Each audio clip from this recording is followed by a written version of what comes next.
Voilà, je vous invite à regagner vos places, s'il vous plaît. Nous allons poursuivre cette journée. Il y a eu déjà beaucoup de choses passionnantes de dites ce matin. On va continuer sur cette dynamique, à la fois dans la force des témoignages, mais aussi dans la capacité d'échange et de dialogue avec vous. N'hésitez pas à vous rapprocher un petit peu, parce que là, vraiment, quand on vous contemple, on vous voit très loin. Donc, si vous voulez descendre un peu, je crois qu'on y gagnerait en convivialité. C'est aussi l'esprit de ces rencontres livre-lecture en Bretagne.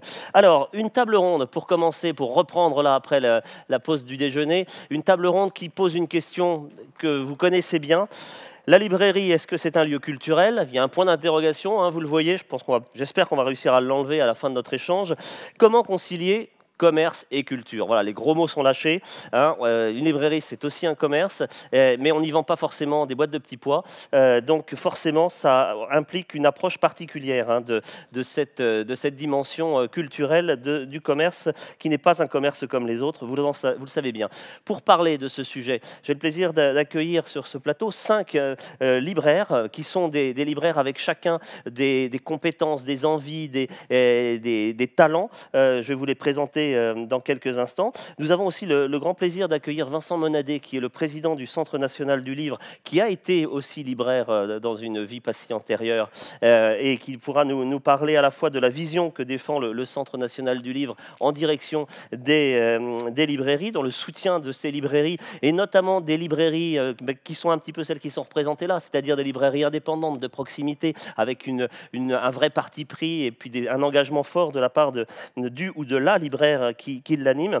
Il se trouve que dans quelques semaines, mais vous en parlerez mieux que moi, Vincent, vous allez signer une convention régionale entre le Centre national du livre et la région Bretagne et la DRAC. Vous nous en direz peut-être aussi quelques mots sur les objectifs rapidement de cette signature. Mais pour commencer, vous êtes en face de moi, Delphine, et je me tourne vers vous. Vous êtes chargée de mission économie du livre à Livre et Lecture en Bretagne, et à ce titre, vous allez nous présenter une initiative, hein, qui sort tout juste des presses, je crois, qui est le guide des librairies indépendantes en Bretagne, qui est un document qui va permettre bien de savoir effectivement qui fait quoi, et ça, c'est sûrement un outil de travail qui va être tout à fait utile à utiliser, justement. Je vous laisse le présenter. Oui. Est-ce qu'on m'entend? Oui, c'est bon. On vous entend parler bien près du micro. Alors, donc en fait, cet été, j'ai sollicité, pour les libraires qui sont présents, je vous ai sollicité justement pour avoir des petites informations, pour avoir une photographie, également une présentation de votre librairie. Le but du guide, c'était déjà de montrer une sorte de photo du paysage vraiment des librairies indépendantes de Bretagne, et aussi d'avoir quelques chiffres à présenter. Donc ces chiffres que vous voyez ici sont également dans le dernier page de Bretagne que vous avez dans votre dossier du participant. Donc on a différencié les points de vente, donc que des indépendants, avec de la presse, avec le label Lire, avec également ceux qui proposent un espace salon de thé ou café, avec une différenciation aussi de ceux qui sont affiliés au réseau des cafés-librairies Calibraise, et également les librairies spécialisées. Donc on peut voir par département la répartition des librairies indépendantes en Bretagne. Qu'est-ce qu'on en sort de ce tableau-là? Est-ce qu'il y a un indicateur particulier qui a retenu votre attention et qu'il est intéressant d'avoir en tête pour la suite de nos échanges? Ce qui peut être intéressant, c'est peut-être, là, j'ai pas fait le parallèle avec d'autres régions, mais c'est la présence assez forte de librairies qui proposent un espace salon de thé ou café. Sur l'aspect un peu particulièrement mixte. dans le Finistère, et j'en vois ça, voilà. Il y en a 5 là. Oui. Voilà, on voit ce nombre-là. On a un joli nombre aussi de librairies spécialisées. Et sinon, ce qu'on peut voir en chiffres un peu marquants, c'est la différence avec, sur le département des Côtes d'Armor, un moindre nombre de librairies. Voilà, et la carte qui permet de visualiser aussi le nombre de points. Voilà. Donc sur les points de vente, on avait une définition avec des critères assez larges qui étaient sur du 1500 titres minimum, pour inclure également des maisons de la presse qui faisaient le travail et qui proposaient un assortiment à la vente avec une commande à l'unité. Donc c'est vrai qu'on peut voir sur la carte que donc il y a les pôles urbains, tout le pourtour avec la côte qui est bien desservi, et en effet le centre Bretagne, on se rend compte qu'il y a moins de points de vente. Donc c'est assez parlant. Il y a effectivement cette géographie. Elle a évolué, cette géographie, dans le temps ou pas? Est-ce que c'est quelque chose? C'est la première fois que vous faites ce travail-là? Oui, c'est la première fois. Il y a des évolutions, c'est-à-dire qu'il y a quelques points de vente en centre-Bretagne que j'ai dû retirer de mon panel, puisqu'ils allaient arrêter, par exemple, le livre. Ou alors des commerces mixtes, mais qui étaient vraiment avec plusieurs petites activités où la personne partait en retraite et n'avait pas réussi à transmettre. Donc il y a eu en Centre-Bretagne, il y avait quelques points qui auraient figuré autrement il y a 2 ans. Juste une dernière question, Delphine, pour qu'on comprenne bien. Lorsque vous nous parlez de librairie spécialisée, il y a un S, c'est du pluriel. Ces spécialisations, il y a des grandes familles quand même, peut-être, que l'on peut citer? Oui, il y a des grandes familles. Alors, tous les participants ont aussi dans la carte, en fait, cette carte-là, dans le petit sac qui a été remis à l'entrée. Donc, au dos, il y a une explication, normalement, avec tous les pictogrammes. Donc, il est spécialisé, ça peut être spécialisé jeunesse, spécialisé histoire, spécialisé spiritualité, développement personnel, littérature, voyage aussi. Bande dessinée, etc., etc. Oui, bande dessinée également. Voilà. Très bien, très bien, très bien. Bah, écoutez, on va avoir une illustration par l'exemple. Voilà, et ça se présente comme ça. C'est ça l'intérêt. Ça c'est l'intérieur du guide. Voilà. Donc le guide est disponible en version numérique sur notre site internet. L'actualité va être validée tout à l'heure. Donc vous pouvez y avoir accès. Les cartes qu'on a pu voir sur la précédente slide sont cliquables sur le guide en version numérique. Et nous avons sorti une version papier qui sera remise à tous les libraires de ce guide qui est ici, pour le montrer aussi. Voilà, donc le format. Ça c'est la version sortie des presses, chiffre septembre 20toute c'est ça. Avec l'idée sans doute d'une actualisation régulière, peut-être à un rythme annuel ou biannuel ou biennal. De toute façon, la base de données, elle sera en permanence réactualisée et après on verra en termes de publication ce qui sera décidé. Mais, c'est un outil qui va certainement être très pratique pour tous les professionnels qui sont réunis aujourd'hui. Est-ce que c'est quelque chose qui existe ailleurs dans d'autres régions ou est-ce qu'on a là un outil breton particulièrement innovant à votre connaissance? J'ai pas vu exactement le même type de projet avec une présentation vraiment de chaque librairie faite par les libraires ailleurs, mais ça ne veut pas dire que ça n'existe pas. Moi qui n'y connais rien, je trouve vraiment bien votre manière de présenter les choses avec notamment cette photo qui donne à voir un petit peu l'ambiance de la librairie et peut donner aussi envie peut-être de pousser la porte. C'est le but en fait. Notre but c'était vraiment avec les cartes et les présentations, donc les photos ont été proposées par les libraires pour que ça les représente vraiment, pas que ce soit nous, les textes aussi. Et l'idée c'est vraiment de donner envie aux gens de, pourquoi pas, de se dire voilà, près de chez moi j'ai telle librairie, je ne le savais pas. Ou, voilà ce qu'elle fait. Voilà ce qu'elle fait, voilà ce qu'elle propose. Et bon, le but, c'est aussi pour le... c'est vrai que quelqu'un peut se dire, cette librairie, j'ai jamais osé. Ah bon, elle propose également ça. Ah oui, c'est la commande à l'unité. Je peux, c'est aussi de rappeler des fondamentaux et justement de donner l'envie de découvrir les librairies. Si je peux me permettre une suggestion, mais ça vous concerne directement, ça pourrait peut-être être intéressant de mesurer si effectivement ce guide suscite chez vos clients une réaction particulière, vous apporte des clients nouveaux ou en tout cas modifie la perception aussi que l'on a de votre librairie à travers la présentation qui en est faite. Et c'est pour ça aussi, pour chaque fiche, on a essayé vraiment de répertorier donc les informations assez du type annuaire avec adresse, mail, téléphone. Et également, il y a des petits pictos pour les réseaux sociaux pour bien montrer aussi quand Twitter et Facebook, ça marche chez vous. Voilà. Que librairie et numérique, c'est pas forcément. Le numérique peut aussi servir à une fréquentation des librairies en point de vente. N'opposons pas les deux mondes, prenons le meilleur des deux. Vous avez raison. Ça, c'est aussi une conviction. Merci Delphine, on a tout dit sur ce sujet. En tout cas, le document donc est distribué, il est consultable en ligne. Alors à partir de tout à l'heure, vous pourrez le consulter en ligne sur le site. C'est une avant-première là qu'on fait finalement. Voilà. Voilà. Et pour le guide papier, donc pour l'instant, on va s'occuper de donner chaque exemplaire aux libraires qui ont participé au guide. Très bien, mais la version numérique, effectivement, certainement, va faciliter les choses. Merci beaucoup, Delphine Lebras, pour cette présentation détaillée. Vincent Monadé, je me tourne vers vous, parce que, je le disais, vous êtes président du CNL, du Centre national du livre, vous avez aussi été libraire. Une initiative comme celle qui vient de nous être présentée, là, avant de rentrer dans le détail, une réaction à chaud, ça existe ailleurs, peut-être Oui, ça existe dans certains endroits, mais de ce niveau-là de qualité, j'en ai peu vu. Je suis juste étonné qu'il y ait Nantes. Non, excusez-moi. Non, mais ici, nous, on a l'habitude. Je me suis dit, je ne vais pas la faire. Et puis, et puis vous avez été tenté quand même, mais c'est vendredi, vous avez raison. Non, sérieusement, ce qui est très étonnant, c'est le nombre de librairies qu'il y a en Bretagne. Et ça, il faut le dire, parce que c'est une région qui a un des maillages territoriaux de librairies les plus forts de France. C'est peut-être même la région qui a le maillage de librairies le plus fort de France. C'est une spécificité bretonne, de même que les cafés-librairies, des points de vente improbables dans des lieux complètement perdus sont une spécificité bretonne, parce qu'en plus, ils fonctionnent. Moi qui suis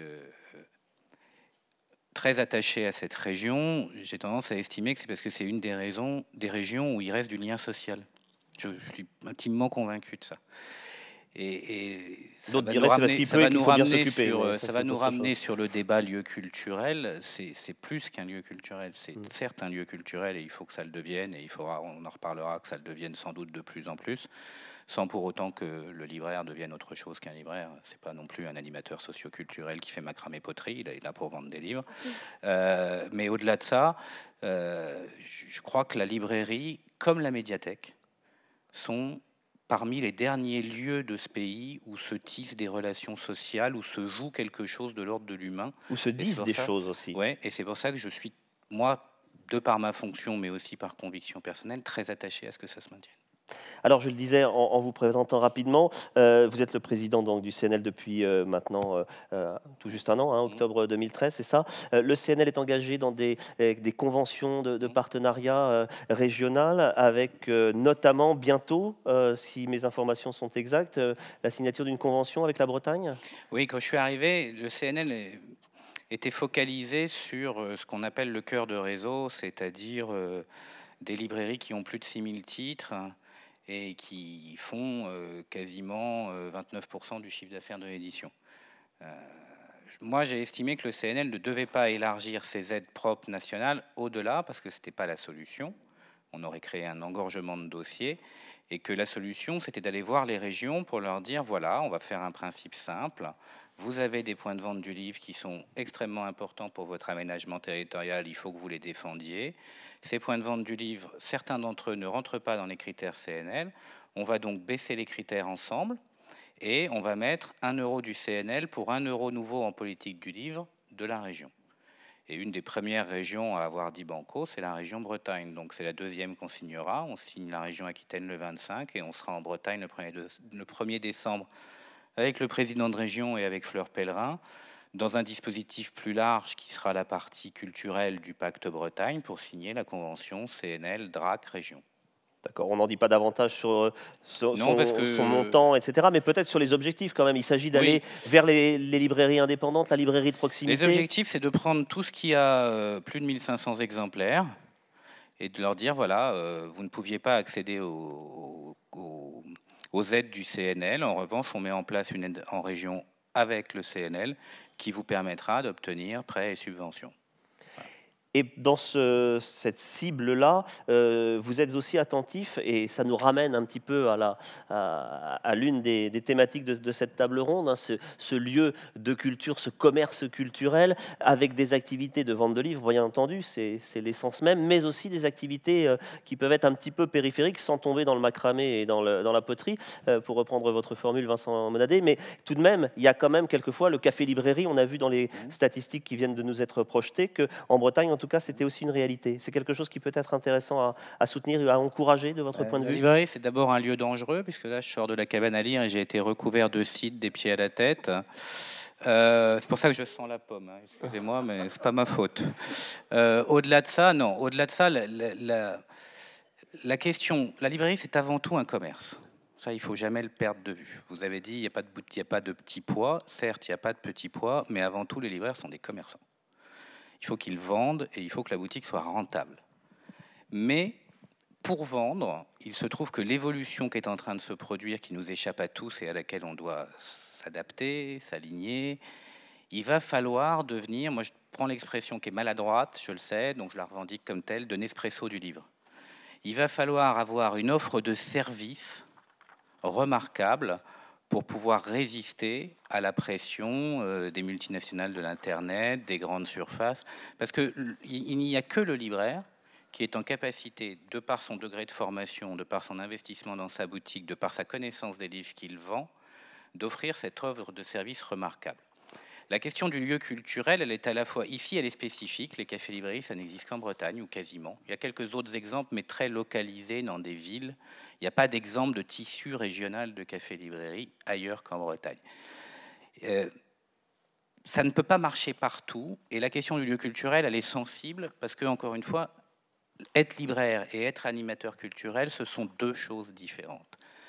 Ça ne veut pas dire que un jour quelqu'un s'installera dans un petit village.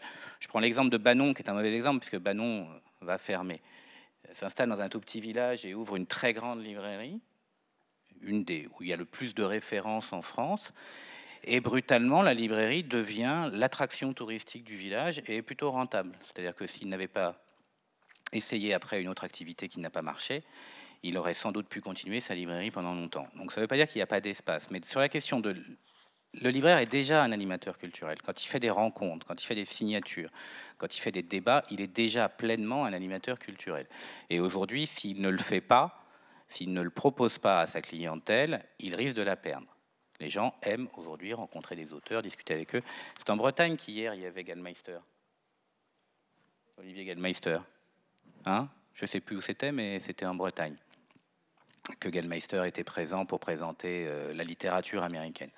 Ce type d'activité, tant qu'elle est liée au livre, tant qu'elle est consubstantiellement liée au livre, je pense qu'elle va se développer. Après, il ne faut pas demander aux libraires de faire le travail d'une scène nationale ou d'un centre dramatique national. Ou alors, si on lui demande ça, il faut mettre en place les subventions équivalentes à celles des scènes nationales et des centres dramatiques nationaux. Voilà.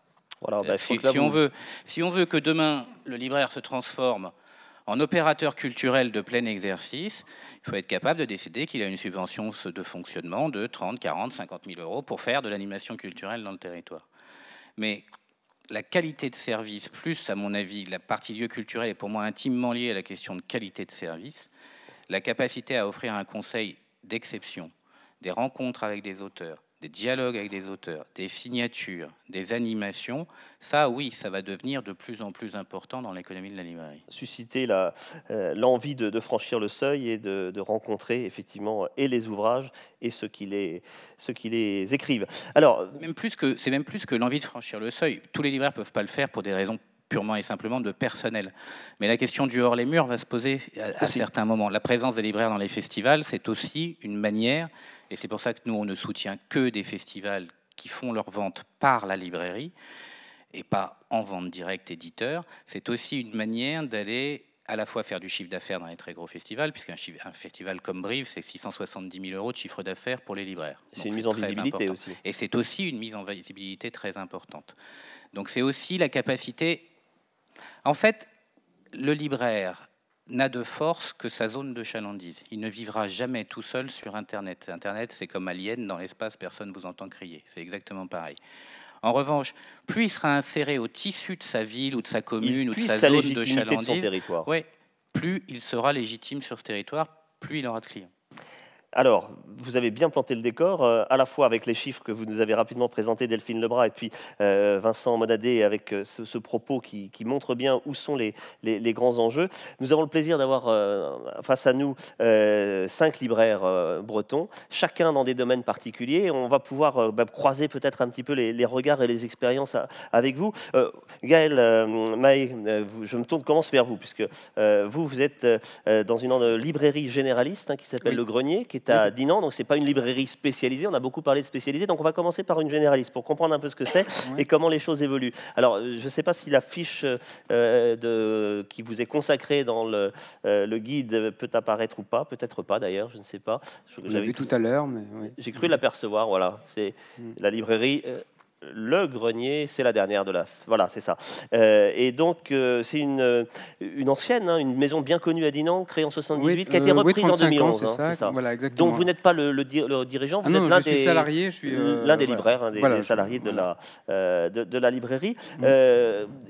Comment vous réagissez peut-être déjà à ce qui vient d'être dit par rapport à la manière dont on a présenté les choses? Là, c'est comme ça que ça se vit chez vous? Oui, je suis tout à fait d'accord. Je pense que ça a été dit, déjà la chose la plus importante, et je pense que tout le monde est d'accord, c'est le conseil qui va permettre à la personne d'être satisfaite quand elle va venir en librairie nous demander justement une lecture, mais elle va surtout, et c'est ça l'intérêt, de revenir.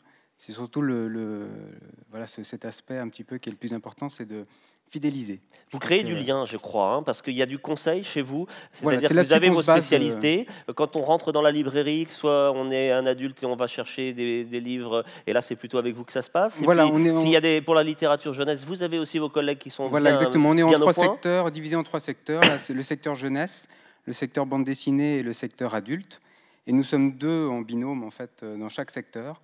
Et on essaye, voilà, que si quelqu'un franchit le seuil de la librairie, la première chose, c'est de l'accueillir, d'orienter, on va dire, de l'orienter vers le secteur vers lequel il souhaite aller, et puis de répondre au mieux en fait à sa demande. Alors est-ce que cette demande, elle a changé? On parlait tout à l'heure un petit peu en incidente du numérique et de cette relation que nous avons tous maintenant aussi avec une version un peu dématérialisée de la lecture. Vos clients, lorsque vous les accueillez dans votre librairie, est-ce que ça a modifié leur rapport à l'objet livre? Comment ça se passe? On en parle de temps en temps. Certains ont tenté, comme tout le monde, je pense, les achats sur Internet et autres.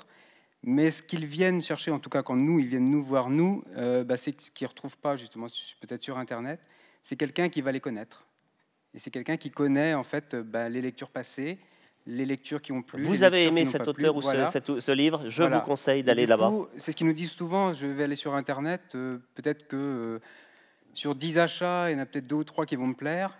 Et si je fais appel à vous, il y en aura peut-être 7 ou 8 au moins qui vont me plaire. Donc la proportion est plus intéressante et c'est pourquoi ils reviennent. Et nous, le jeu, c'est justement de faire en sorte que ça perdure. En fait. Alors, librairie généraliste, on vient de le dire, avec quand même des tentatives de diversification également. À la base, en fait, il y a 35 ans, quand elle a été créée, c'est une librairie qui était spécialisée jeunesse. C'est une des premières de l'Ouest.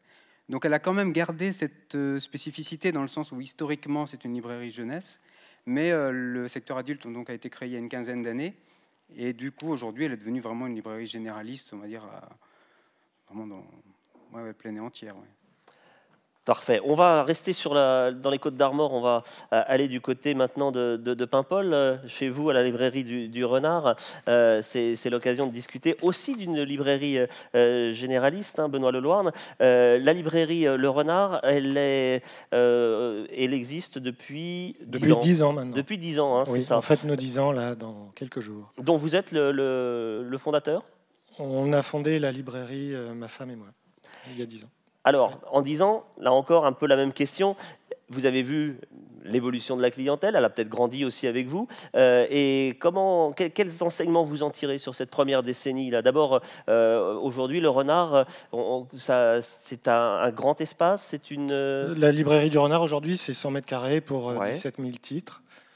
Et on a appris à faire notre métier, à découvrir notre clientèle, à nous adapter à cette zone de chalandise qui est celle de Paimpol.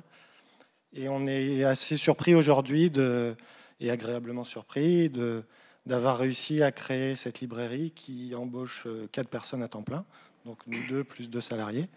Pour une ville de 7000 habitants, on est très agréablement surpris et on se rend compte qu'en Bretagne, il y avait une attente, en tout cas à Paimpol, et que le tissu des libraires bretons est très développé. Alors, c'est vrai que vous avez raison d'insister là-dessus. C'est pas forcément évident. C'est pas spontanément qu'on aurait dit qu'une librairie allait vraiment bien marcher à Paimpol. Non, c'était un pari assez fou. On ne savait pas du tout que ça allait marcher aussi bien que ça. On pensait y arriver à 2, mais de là à être 4 et de faire ce qu'on fait aujourd'hui, on est même à l'étroit aujourd'hui. On est en train de chercher des solutions d'agrandissement. Ouais. On parlait, Vincent Monadé soufflait cette piste de réflexion intéressante sur des initiatives hors les murs, justement. Si vous êtes un peu à l'étroit chez vous, ça peut être une solution. Est-ce que vous accompagnez aussi ce qu'on fait hors les murs, c'est bien sûr un travail de collaboration avec la médiathèque municipale. Donc les accompagner dans leurs manifestations, dans leurs accueils de différents auteurs. On a aussi, ce qui est très important pour nous, un festival du livre jeunesse qui se déroule une fois par an, qui est de plus en plus suivi, puisque la 10e édition aura lieu l'année prochaine. Donc c'est un beau festival de jeunesse qui accueille des auteurs, mais de renommée nationale. Et on voulait sortir de l'accueil du simple auteur local, bien sûr, pour proposer des animations qui font envie et qui sont plus attrayantes. Alors, Gaël Mahé, à vos côtés, tout de suite, insistait sur la notion de fidélité, de fidélisation de la clientèle, de conseil également. C'est quelque chose que vous développez à travers des actions particulières, je crois. Bah, la fidélité des Elle est clients, on récompensée chez l'obtient vous. par le choix qu'on leur propose, par l'accueil, par les vitrines thématiques qu'on fait, par un plus grand professionnalisme de nos salariés, un meilleur conseil. Ça commence par là. Après, bien sûr, la fidélité, elle vient parce que les gens sont en demande d'ouvrages bien précis. Et enfin, je ne sais plus ce que je voulais dire. Du coup, j'ai un peu perdu le fil. Je suis désolé. Et peut-être aussi parce que vous les incitez à revenir. Il y a des politiques Il y a une carte de fidélité, cadeaux, ça paraît voilà. assez Classique. indispensable aujourd'hui. Ouais. Surtout depuis le mois de juillet, puisque grâce à la loi anti-Amazon qui vient de passer au mois de juillet, nous sommes pour la première fois moins chers qu'Amazon, puisqu'un livre à 10 €, maintenant vous le trouvez à 9,50 € en librairie, dès lors qu'il y a une carte de fidélité et les 5% de remise, alors que sur Amazon, vous allez le payer 10,01 €, puisque vous allez payer l'ouvrage plein pot, les 5% ne sont plus autorisés, et les frais de port gratuits sont également interdits, donc 1 centime de frais de port. Un livre à 10 € sera à 9,50 € chez nous. Et bien voilà, ça vaut le coup de le rappeler. Et ça, bah oui, je pense que bien c'était sûr. pas mal de le redire, puisque c'est passé un peu inaperçu à notre goût. Oui, tout à fait. Il J'imagine. y a pas mal de pédagogie à faire avec nos clients là-dessus. Voilà, vous avez le temps de le faire, ça, de prendre On le temps de essaye, ce on dialogue, essaye. là, cet échange. On essaye. On a fait un marque-pas sur la loi langue, par exemple. C'est assez important de défendre cette loi et d'en parler, de faire de la pédagogie autour de la loi langue. C'est une loi qui est trop méconnue. On est un peu surpris de ça, mais c'est notre travail aussi d'en parler, de la défendre et de communiquer autour d'elle. Des projets pour 2015, vous avez des initiatives Pour 2015, à part l'agrandissement, mais c'est déjà pas mal. C'est déjà pas mal. Pour l'instant, hein. c'est mal parti, mais bon, on va voir. Bon, alors on croise les doigts. On cherche. Très bien. Merci beaucoup pour ce témoignage. On pourra évidemment revenir ensuite sur certains points, notamment par le biais de vos questions, j'en suis sûr. On va poursuivre avec vous, Chantal Dufief. Vous êtes, alors là, cette fois, on quitte l'univers des librairies généralistes pour aller dans l'une des spécialisations nombreuses, on l'a vu, que l'on peut trouver en Bretagne. Vous êtes installé à Lorient. Votre librairie s'appelle Quand les livres s'ouvrent. C'est déjà toute une invitation. 3 points de suspension. 3 petits points. Le vecteur de communication au-dessous, 3 points de suspension, le monde autrement. C'est pas rien. Ah, dis donc, il y a une baseline, hein, comme on dit maintenant. C'est important. Et alors, votre spécialité, ce sont les livres autour de la spiritualité, du développement personnel, la construction de soi, Alors, c'est ça ? religion, spiritualité, ce que j'aime bien appeler maintenant, c'est science de l'homme, parce qu'il y a bon nombre de questions qui tournent autour de cela, et que l'accueil aussi se fait à partir de cela, c'est-à-dire accueillir l'autre tel qu'il est. Voilà. Alors, je le disais, vous êtes à Lorient, vous êtes Oui. dans une maison qui existe depuis une centaine d'années, qui a toujours été une librairie, qui n'était pas une librairie spécialisée. C'est vous qui lui avez apporté, sans doute à la faveur de la reprise lorsque vous êtes arrivé. Oui, il y a 7 ans. Et vous lui avez donné cette orientation. Oui, déjà, on n'a pas cassé les murs parce que c'est un espace vitré en L. Il y a 12 mètres linéaires de vitrine, donc ça donne un aspect de la visibilité qu'on peut avoir. Et surtout, les meubles en hauteur, on a viré tout ça. Et ce que nous avons souhaité, c'est que les gens puissent nous voir et que nous puissions les voir, de façon à être interpellés. Nous sommes dans la ville, ils sont avec nous. Et pour nous, c'est très important, justement, cet aspect-là. Ça respire la vie, mais ça respire le goût de l'autre. Nous, on attache beaucoup d'importance à cela. Et du coup, il se passe aussi peut-être chez vous, dans votre librairie, des rencontres. En plus, les thématiques que vous proposez, ça suscite quand même de la part de vos lecteurs une curiosité, une appétence particulière justement pour l'échange et la découverte. Donc là, ce sont des clients encore peut-être plus intéressés de cette manière-là que les autres. Oui, intéressés, voire public motivé. C'est-à-dire que Motivé, nous, dès voilà, lors c'est que le bon nous terme. avons créé cet espace, enfin que nous avons acheté cet espace, parce que j'ai bien aimé aussi l'aspect, nous sommes des commerçants et nous sommes assujettis à bien des exigences, et notamment financières. Ça, je crois qu'il faut le rappeler toujours. Et dès lors que nous avons ouvert, donc, repris la librairie, nous créons un dialogue chaque semaine. Alors, Un dialogue. Qu'est-ce que c'est qu'un dialogue chez vous ? Alors, nous invitons des auteurs, mais aussi des thérapeutes, des poètes, et c'est tout à fait ouvert. Donc ça se passe le vendredi. Donc tout à l'heure, là, à 18h, on a une auteure jeunesse qui vient pour un conte dans le cœur d'Éléonore. Ça se passe entre 18h et 19h30. C'est tout à fait libre. On s'y assied, on peut recevoir jusqu'à, allez, pour que ça soit confortable, 35 personnes. Ça veut dire que dans la pièce du fond, on pousse les meubles, tout est sur roulette. Alors on pousse, on dégage et on installe un lieu où il y a des chaises et on ouvre les chaises en fonction du nombre, autant de chaises qu'il y a de personnes. Et puis il y a comme ici une table, du jus de fruits, de l'eau et tout ça. Et l'auteur raconte pourquoi il est là, pourquoi il en est venu à écrire.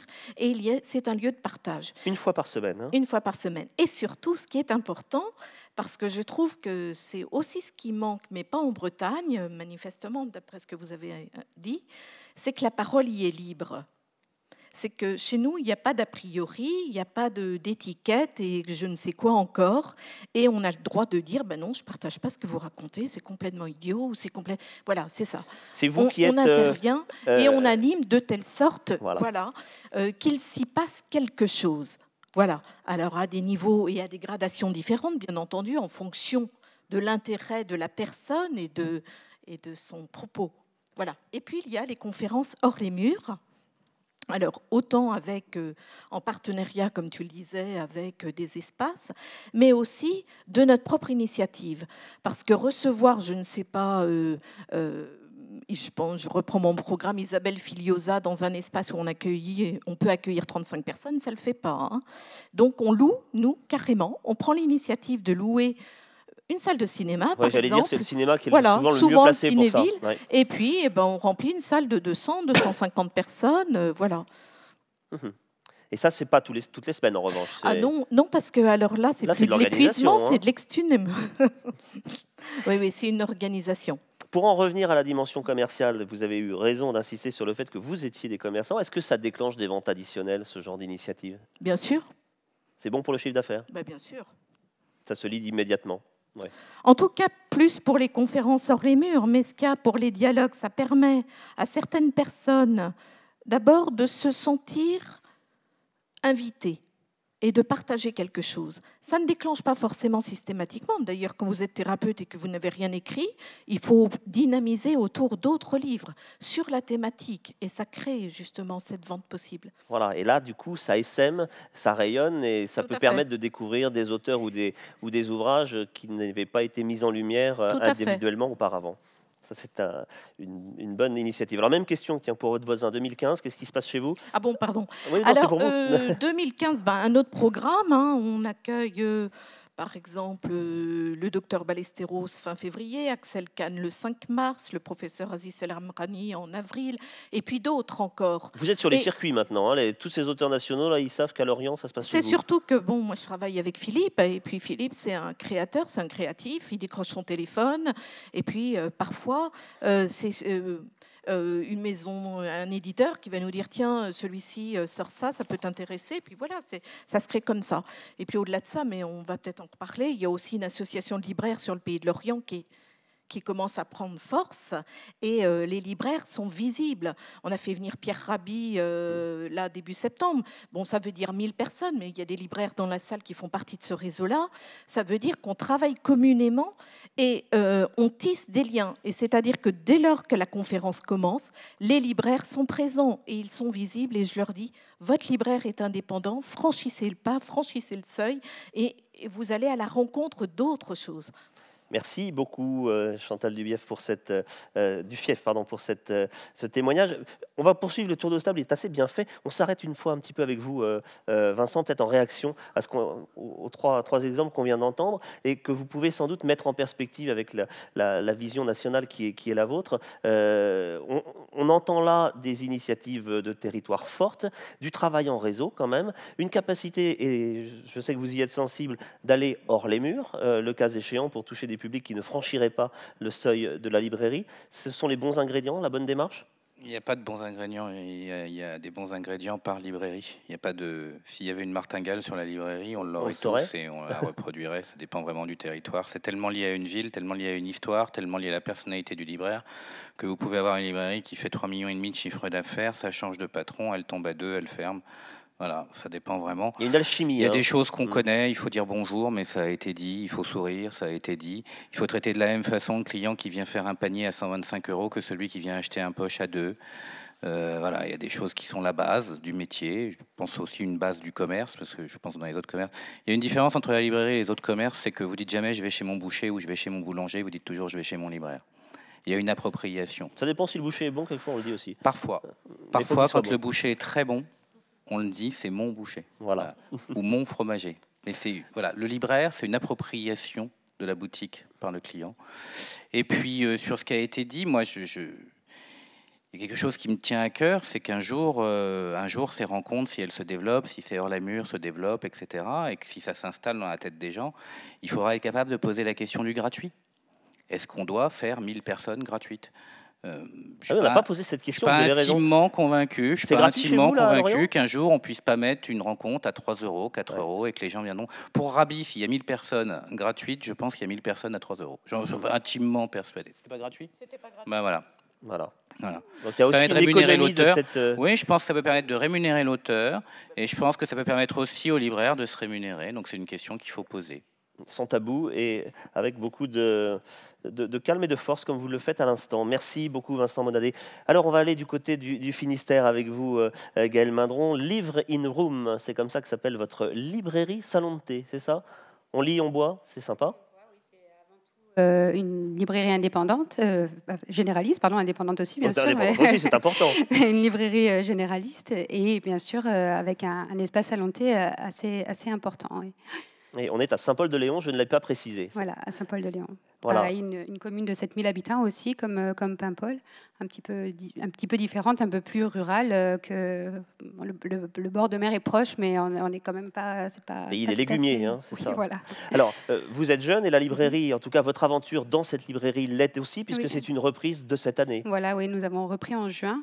Une librairie qui existe sous sa forme actuelle depuis 2007, mais qui est historique à Saint-Paul, qui a été créée en 1976, mais qui était la librairie papeterie historique de la ville, mais que Delphine Leborgne et Carole Marc, les propriétaires précédentes, ont fait devenir Livre in Room, donc cette librairie salon de thé de 250 mètres carrés au cœur de ville. Ouais. D'accord, le salon de thé préexistait à sa reprise, c'est ça, vous n'avez pas créé cette activité. Non, on reprend la librairie comme elle était. Comme elle était, et avec aussi, j'imagine, une clientèle d'habitués, des gens qui connaissent le lieu, qui le fréquentent à la fois pour les nourritures terrestres et puis aussi oui, complètement. La lecture, c'est ça ? C'est un espace, enfin, c'est très riche en fait, le fait qu'il y ait ce salon de thé à la librairie. Alors, en plus, le lieu se prête vraiment au salon de thé parce qu'il y a un jardin en fait, et donc c'est pour ça on voit la lumière au fond. C'est le fond de la librairie que vous voyez en fait sur la photo.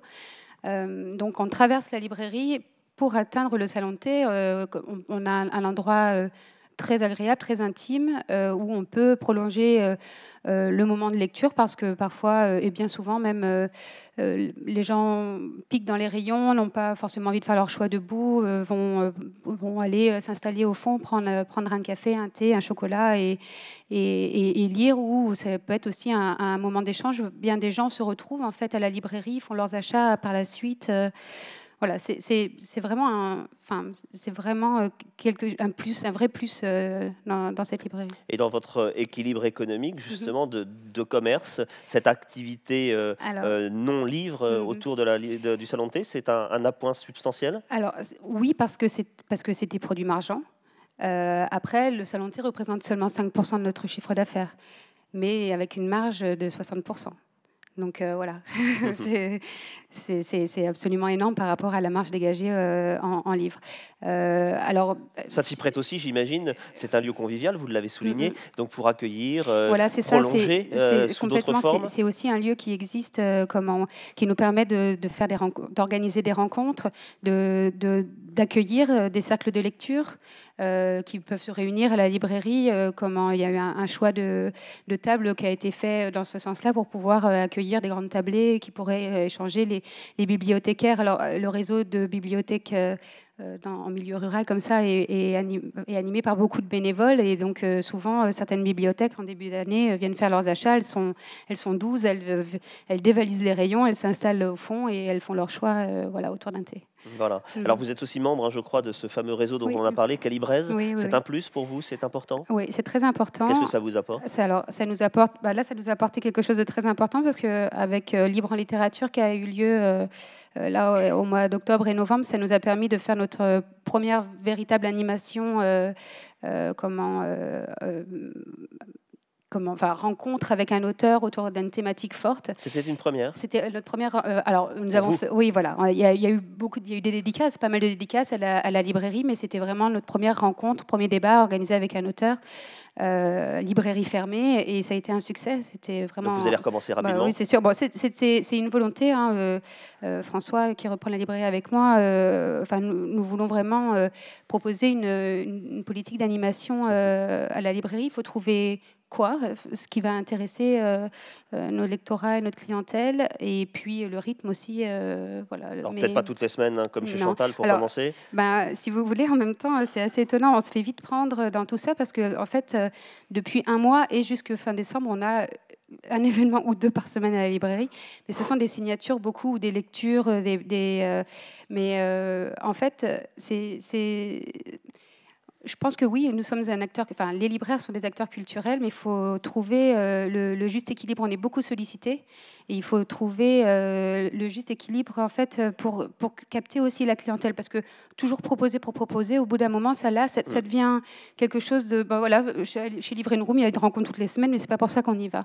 Il faut aussi savoir cultiver. Je suis concerné. Voilà, faut aussi savoir cultiver certaines fois l'exception pour que ça ait aussi vraiment du poids. Je pense.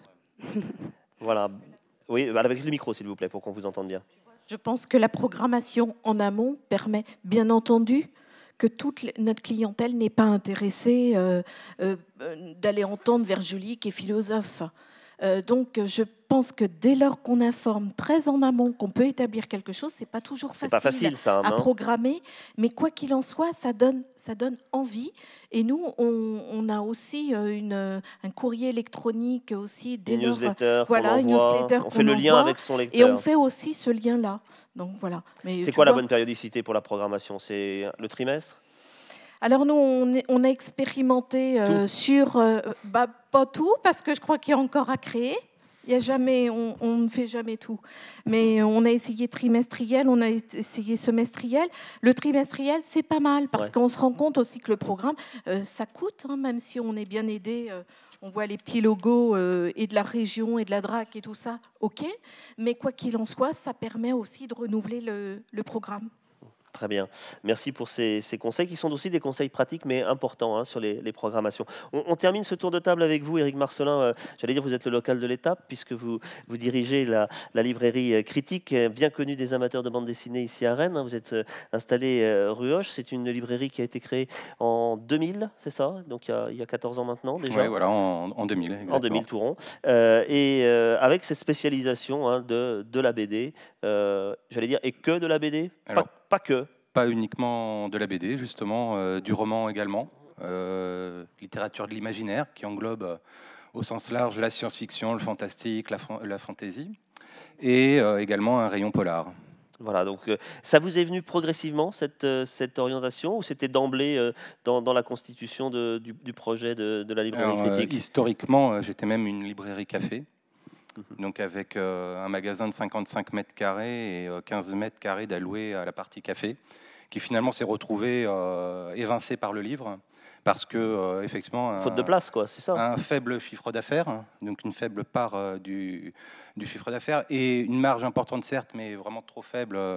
Et puis par contre, pas convivial comme chez vous, je pense, parce que au fond du magasin... à côté de la caisse, donc j'entendais tout ce qui se disait, donc ça devait gêner. Et puis, surtout, vraiment, le livre a pris l'importance majeure dans le magasin, et 55 mètres carrés, c'est pas suffisant. Encore maintenant, on fait preuve de génie jour après jour pour faire rentrer des livres de plus en plus. C'est au chausse-pied, par moment, quelquefois, quand on Exactement. voit qu'il y a de l'équilibrisme dans la mise en place période de des Noël, piles. voilà, c'est 60 cartons par semaine qui arrivent, et Il faut réussir à les rentrer. Alors, il y a le carton, alors ce qui prend moins de place, mais qui est tout aussi important, et chez vous, je sais que c'est une vraie valeur ajoutée, c'est le conseil. Hein. Quand on va chez vous, on est conseillé, on a cette sensibilité-là, et c'est important, c'est ça aussi qui vous différencie. Bah, comme les autres aussi. Hein, comme mes sûr. autres collègues, je pense, c'est ce qui fait la force de la librairie indépendante. Et tant que les grands groupes n'auront pas compris ça, et tant mieux, ça fera toujours notre force. Et aussi le caractère très particulier de chaque libraire qui fait que moi, je suis spécialisé en bande dessinée science-fiction, mais on est 3 sur la ville avec cette thématique-là. On a tous nos clients parce qu'on est des personnalités différentes, les gens qui des vont chez vous différents. Vont pas, voilà. Mais oui, on est connu et reconnu pour le conseil. Ce qui a fait avant tout notre force, c'est vraiment notre connaissance pointue dans les domaines de la science-fiction. Ce qui fait notre chiffre d'affaires, c'est la bande dessinée. Mais voilà. Et puis on s'est lancé dans l'édition également. Alors j'allais le dire, hein, ça c'est quand même une activité relativement plus récente. Et comment ça se passe justement de passer de ce statut de libraire à éditeur? C'est le retour aux sources du métier en même temps. Les libraires étaient éditeurs au début au Moyen Âge. La marge est beaucoup plus faible qu'en librairie en fait. Mais après... Ah, ça c'est la bonne question. C'est avantageux de vendre ses propres livres. Voilà. Déjà, on évite le distributeur. Ouais, vous squeezez une étape là déjà. Voilà, une grosse étape. Et vous avez combien de titres à votre catalogue? Alors là, je vais dire une petite bêtise. On est à 33 titres à peu près, j'en oublie peut-être un, mais on est à 33 titres. On fête nos 5 ans. On a sorti un livre spécifiquement pour nos 5 ans qui est offert par les libraires participants. Donc pour 2, alors c'est les opérations qui se font de pas mal d'éditeurs, mais pour 2 livres critiques achetés, il y a un inédit qui est offert, voilà, qui s'appelle Brace of the Dead. Donc il y a un petit clin d'œil qu'on a voulu faire parce qu'il n'y a pas que des librairies bretons qui ont participé.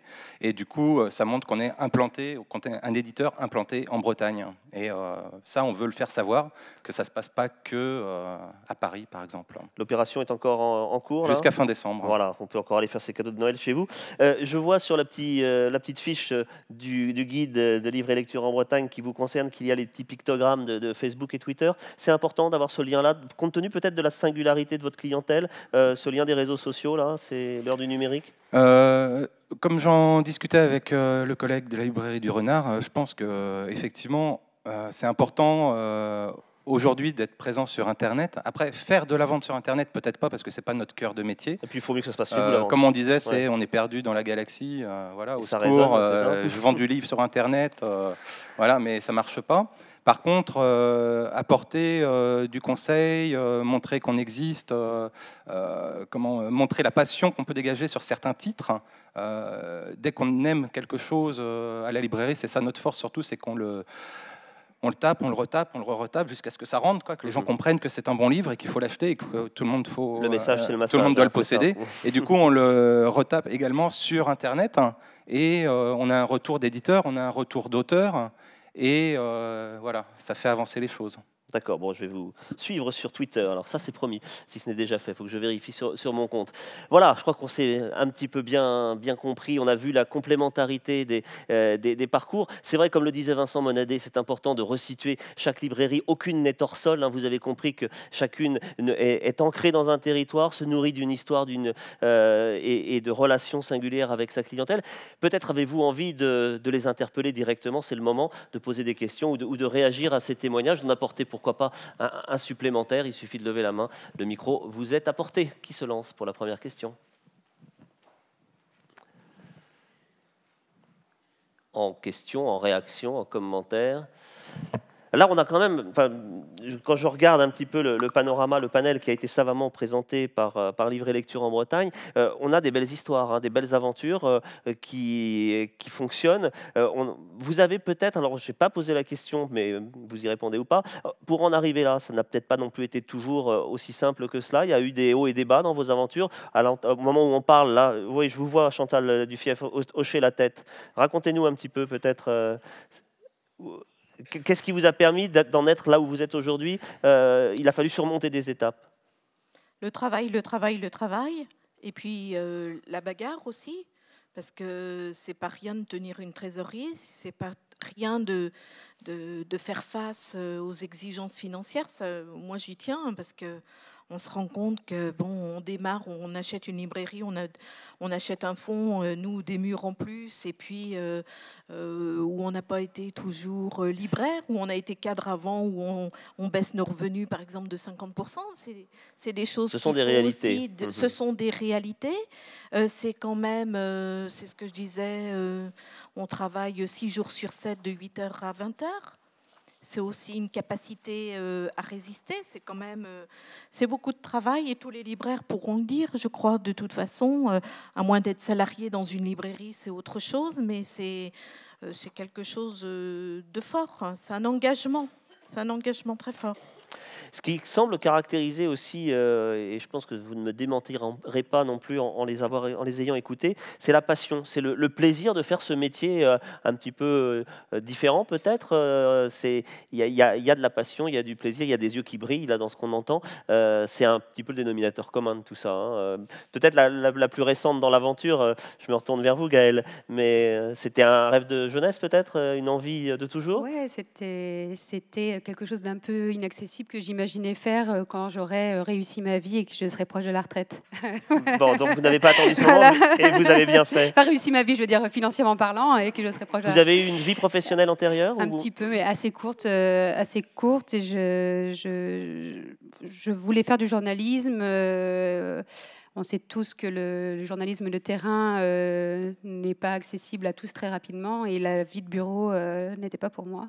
Et du coup, j'ai décidé vraiment de me confronter à ce rêve, en fait, mais qui était vraiment plus un rêve au départ. Hein. Et en fait, quand on a... Mais il faut vraiment, comme vous le dites, l'envie... de l'envie. On l'entend souvent dire que c'est un métier de passion, alors c'est certainement un peu... Ça veut dire que ça ne paye pas, ça, quand on dit ça. Vous faites un métier de passion, en réalité, vous gagnez rien. C'est très pénible, mais il y a une part de réalité là-dedans quand même qui fait qu'on se lance quand même dans cette aventure qui est un peu folle. Alors en tant qu'employé, c'est autre chose, mais voilà, de passer le pas, de porter un projet, de lui donner une identité, c'est forcément beaucoup de plaisir, beaucoup d'investissement, et c'est beaucoup de travail. C'est du travail et du travail. Des questions? Je me retourne vers vous. Christian. Moi, je voudrais juste, dans Christian Rio, directeur de Livre et Lecture en Bretagne, juste compléter un peu ce qui a été dit. C'est que, bien sûr, il faut tenir compte des territoires, mais ce que l'on voit aussi, c'est que ces territoires changent. Et que, j'ajouterais une petite chose, c'est que si on veut avoir peut-être une vision globale un peu de ce qui se passe en Bretagne depuis quelques années, il y a des endroits, par exemple, où il n'y avait pas de librairie. Je pense à la périphérie de Rennes, par exemple, où il n'y avait pas de librairie dans des villes comme Béton, ou où sont Sévigné. Et depuis peu, en fait, on en voit une dizaine d'années, en fait, on en voit pas mal arriver, qui fonctionnent plutôt bien. Et ça aussi, c'est que les libraires aujourd'hui vont devoir tenir compte de cette évolution de leur territoire, de l'aménagement urbain, etc. Et pas simplement tenir compte de leur propre activité, j'allais dire, vraiment de l'environnement dans le sens le plus large du terme. La librairie participe de la construction de la ville. Hein. Ça, c'est quelque chose. Et puis dans l'autre sens, oui, bien sûr, elle participe, mais elle doit tenir compte aussi de la façon de ces évolutions. Voilà. J'en profite pour rappeler pour ceux qui seraient intéressés que la revue Place Publique avait consacré son numéro 28, c'était le numéro de mars-avril 2014, justement sur le lien entre l'édition, l'imprimerie à Rennes et notamment ces questions-là. Voilà, c'est dit. J'avais une question qui me venait encore, et peut-être profiter s'il y a d'autres questions. Oui, il y en a une autre. Alors on va d'abord vous donner la parole, madame. Et si j'ai le temps, je poserai la mienne. Mais voilà, vous êtes au milieu, vous levez la main et on vous donne le micro. Je la garderai en conclusion, la mienne. C'est parfait. Il nous reste 7 minutes. Bonjour, Christine Cordonnier des Champs Libres. J'aurais bien aimé que vous développiez un petit peu plus ce que vous entendez par partenariat. Vous avez beaucoup utilisé ce terme. Voilà, vous êtes libraire, moi je suis bibliothécaire. Je pense que dans la salle, nous sommes à la fois libraires et bibliothécaires. Partenariat financier. Est-ce que vous rémunérez les auteurs?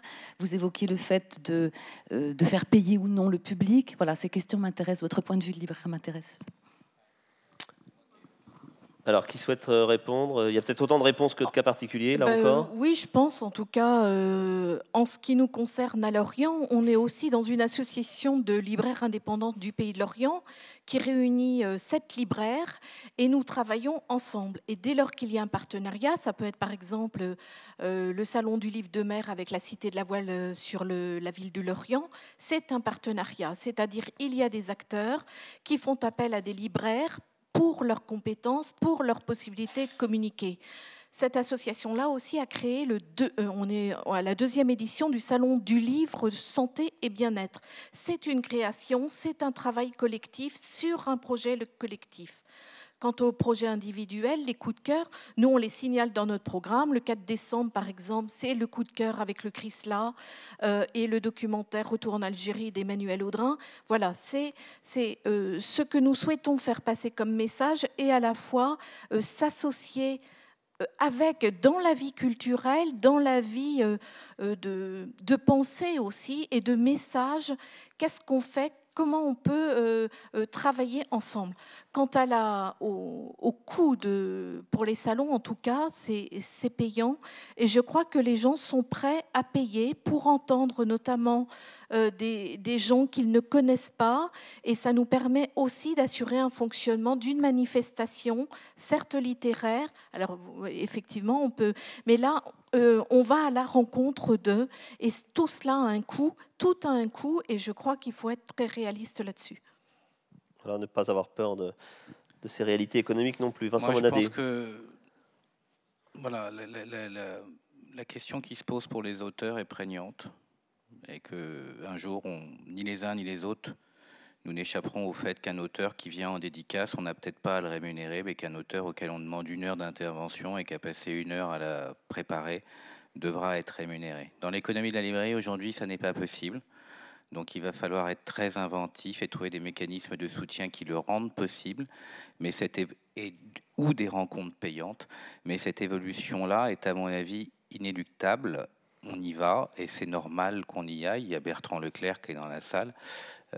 Quand Bertrand prépare une intervention dans un festival de vie littéraire ou dans une librairie, eh bien, il l'a préparé, il se déplace, il est loin de chez lui, c'est du temps qu'il ne consacre pas à l'écriture, il intervient, il a un échange avec des gens, il fait un spectacle, c'est lui-même qui le met en scène, mais c'est un spectacle. Je ne vois pas pourquoi on estime normal que tous les arts vivants soient rémunérés pour intervenir et que les auteurs qui fournissent la matière première de 500 festivals de vie littéraire dans ce pays seraient les dindons de la farce non rémunérés. Donc il va falloir qu'on réfléchisse tous collectivement. La librairie ne peut pas dans l'état économique où elle est, mais il y a des soutiens à la librairie. Et un jour, il faudra qu'on avance vers ça, y compris en librairie. On ne va évidemment pas commencer par la librairie, mais à un moment, il faudra poser la question des rencontres payantes et du soutien à la rémunération de l'auteur quand il vient faire une intervention. C'est de la justice. Donc le Centre national du livre sera partie prenante de cette mise en place. Le Centre national du livre met en place une réforme où maintenant, quand on est un festival de vie littéraire et qu'on veut une subvention du Centre national du livre, on va mettre 1 an pour la créer, cette réforme, la penser, la rendre possible économiquement. Mais en 2016, si on veut une subvention du Centre national du livre, on rémunère les auteurs quand ils viennent faire des conférences, débats. Et voilà, les choses sont claires. Merci. Peut-être en dernière conclusion, parce que nous arrivons quasiment à la fin de cette table ronde, je vois encore une main qui se lève. Alors une question rapide et une réponse synthétique. Ça va être rapide parce que ce n'est pas une question. On vous écoute, merci de vous présenter. Alors Brigitte Mouchel, je suis auteure de poésie en plus. C'est pas grave, c'est même et très donc bien. je voulais juste dire que vous avez témoigné que les librairies sont des lieux de convivialité, des lieux d'échange, des lieux de parole, des lieux importants à cause de ça, et que c'était des endroits où en fait vous attachiez beaucoup d'importance à rencontrer les gens qui allaient après être des lecteurs. Et moi je voulais juste témoigner que c'est des lieux indispensables aussi pour les auteurs, parce que c'est un des rares endroits où on peut rencontrer les gens qui vont lire ce qu'on a écrit. Et donc ce sont des lieux précieux pour cela. C'est des lieux précieux. Alors ça ne veut pas dire qu'on y va gratuitement, hein. Je suis d'accord avec. mais voilà, il y a aussi tout le réseau des médiathèques, évidemment, où on peut rencontrer nos lecteurs, mais c'est rare en fait. On est assez isolés. Donc c'est aussi important l'accueil que vous faites aux auteurs. Enfin, vraiment, vraiment. Merci pour ce témoignage qui confirme effectivement l'importance de ces lieux. Alors peut-être souhaitez-vous ou pas, c'est une proposition que je vous fais puisque nous arrivons au terme de cette table ronde et que nous avons le plaisir d'avoir le président du Centre national du livre à nos côtés.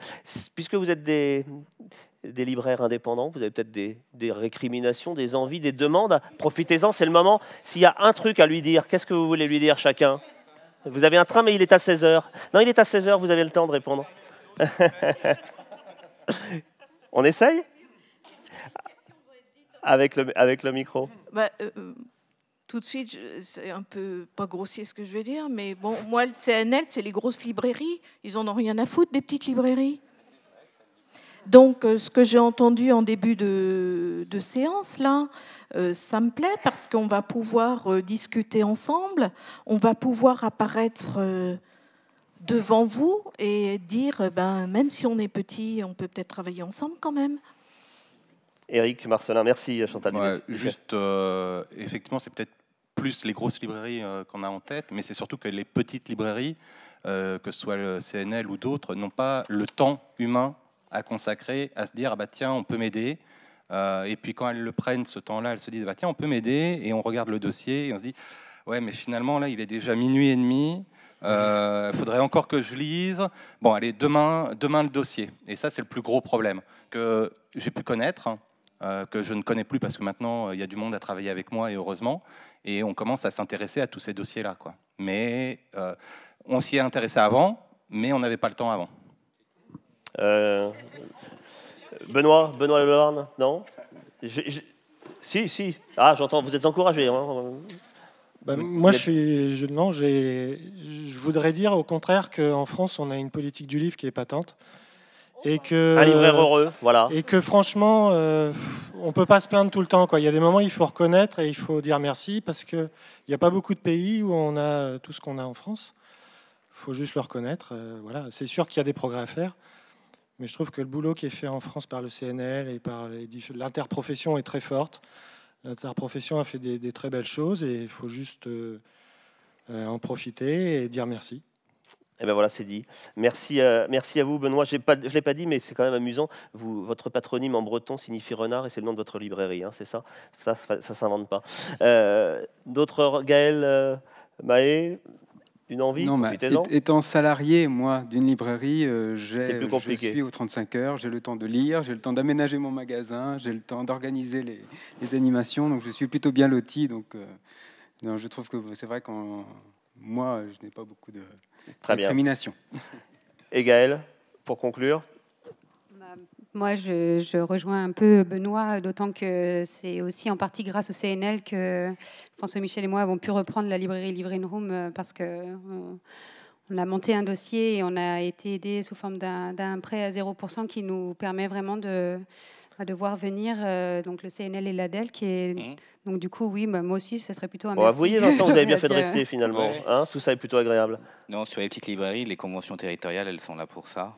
Le CNL, tout compris sur toute la chaîne du livre, c'est 60 personnes qui y travaillent et qui gèrent 40 millions d'aides, qui pèsent 1% du chiffre d'affaires global du livre en France, alors que le cinéma, le CNC gère 300 millions d'euros d'aide et la production cinématographique, c'est 1 milliard de chiffre d'affaires. Donc on voit déjà la différence entre le soutien au livre et le soutien au cinéma dans ce pays. Sur ce qui a été dit sur la politique culturelle, c'est pas...